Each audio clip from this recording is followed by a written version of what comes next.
চাকরি, কলমে ইমতিয়াজ হোসেন। ভোর ৫টার অ্যালার্ম বাজতেই তড়িঘড়ি বিছানা থেকে উঠে পড়ল রঘু। শীতের সকাল, নিরুপমার টিউশন ক্লাস ৬টার সময়। বাথরুমে হালকা হয়ে চোখে ভালো করে জল দিল। ৫:৩০টার সময় বটতলার ওখানে দাঁড়াতেই হবে, নিরুপমা আসার আগে। ভালো করে চুল আঁচড়ে নিল চিরুনিতে, টি শার্টের কলার সোজা করে বেরিয়ে পড়ল বাইরে। এখন শুধু নিরুপমার আসার অপেক্ষা। ৪টে মেয়ে প্রতিদিন একসাথে সাইকেল নিয়ে এই রাস্তায় দিয়ে যায়। ঘড়িতে তখন ৫টা ২৫। রঘু প্রস্তুতি নিয়ে নিল। নিরুপমারা এলো, কিন্তু কোনো কাজ হলো না। প্রতিদিনকার মতো না চেনার ভান করে চলে যাচ্ছিল। ছুটতে গিয়ে রঘু দাঁড়ালো সাইকেলের সামনে। খুব জোরে ব্রেক করে সামনে নিয়ে নিরুপমা বলল, কি হচ্ছে কি রঘু?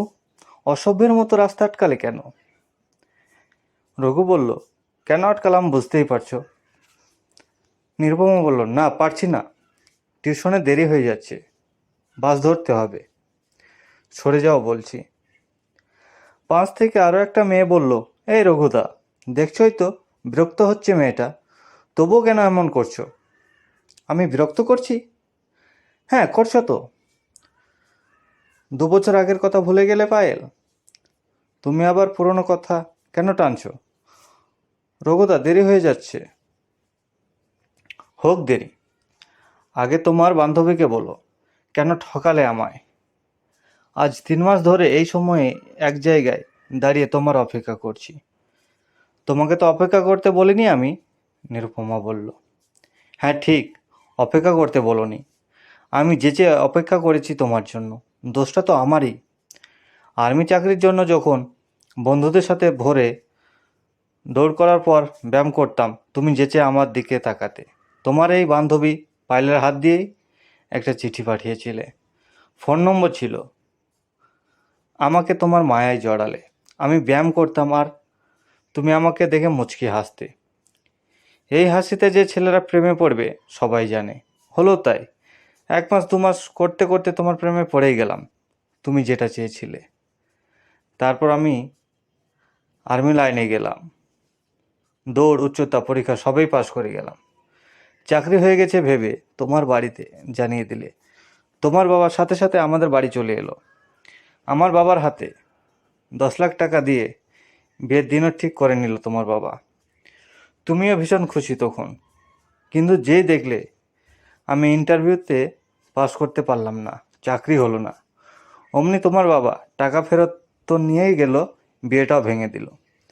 ভেবেছিলাম অন্তত তুমি তো আমাকে ভালোবাসো। তোমার বাবা রাজি না হলেও তুমি আমাকে ভালোবাসবেই, ভালোবেসেই যাবে। কিন্তু পরে খোঁজ পেলাম তোমার বাবা নয়, তুমি নিজে থেকে তোমার বাবাকে বলেছ বিয়ে ভেঙে দিতে। আগে জানতাম মেয়ের মা বাবা বিয়ে দিতে চায় না, কিন্তু তোমাকে দেখে জানলাম চাকরি না হলে কোনো ভালোবাসাই টেকে না। তা তুমি যখন জেনেই গেছো রাস্তা আটকালে কেন? নিরুপমা বলল, তোমাকে আমি ভুলতে পারছি না। শুধু মনে হচ্ছে তোমাকে ছাড়া বাঁচব না আমি। অনেক চেষ্টা করলাম কিন্তু পারছি না, তাই বারবার এখানে এসে দাঁড়িয়ে থাকি শুধু তোমাকে দেখার জন্য। এবার থেকে আর দেখতে হবে না। এভাবে দাঁড়িয়ে থেকে নিজের সময় নষ্ট করো না, পারলে চাকরি করে দেখাও, তারপর দেখব। নিরুপমা এই কথাটাই বলল।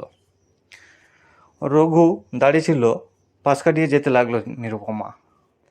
রঘু ডাকলো, এই শোনো, আমি যদি চাকরি পাই তোমাকেও আমার চাই না। পকেট থেকে একটা কাগজ বের করলো, এগিয়ে গেল নিরুপমার কাছে। কাগজটা দেখিয়ে বলল, এই নাও আমার অ্যাপয়েন্টমেন্ট লেটার, দেখে নাও। নিরুপমা হাতে ধরল কাগজটা, খুঁটিনাটি দেখতে লাগলো। রঘু মুচকি হেসে বলল, পড়তে না পারলে আমিই বলে দিচ্ছি।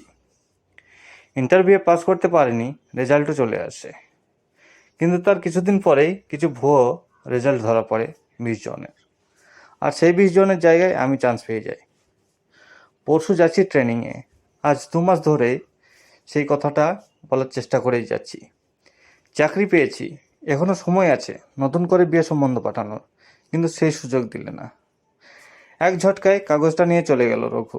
নিরুপমা আ করতে করে কথা বলতে বলতে তখন রঘু অনেকটা দূরে চলে গেছে। পরের দিন সকালে নিরুপমার বাবা এসেছে রঘুদের বাড়ি। রঘু ছিল না। রঘু বাড়ি ঢুকতেই ততক্ষণে বিয়ের দিনক্ষণ পাকা হয়ে গেছে। এসব কি হচ্ছে বাবা? তোর বিয়ের দিন ঠিক করছি। কার সাথে? কেন, তুই যাকে ভালোবাসিস? নিরুপমা? কে বললো ভালোবাসি? আমি তো ভালোবাসি না। এমন বলিস না বাবা। নিরুপমার বাবা ক্ষমা চেয়ে নিয়েছে। নিরুপমাও চায় তোকে বিয়ে করতে, কিন্তু আমি চাই না বাবা। এই লোকটা আমার সঙ্গে বিয়ে দিতে আসেনি, এসেছে চাকরির সঙ্গে বিয়ে দিতে। নিরুপমা আমাকে নয়, সে বিয়ে করতে চায় চাকরিকে। রঘু টেবিলের দিকে তাকালো। এতে কত টাকা আছে? নিরুপমার বাবা ছোট বড় মুখ করে বলল, 15 লাখ। বাহ বাহ, 5 লাখ টাকা বেড়ে গেল এত তাড়াতাড়ি। হাততালি দিতে লাগলো রঘু।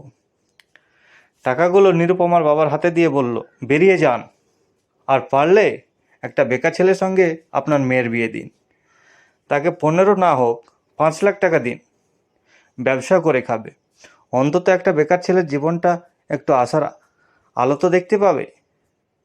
নিরুপমার বাবা বন্ধ সদর দরজার বাইরে থেকে রঘুদের বাড়ির পানে হাঁ করে তাকিয়ে দেখতে লাগলো।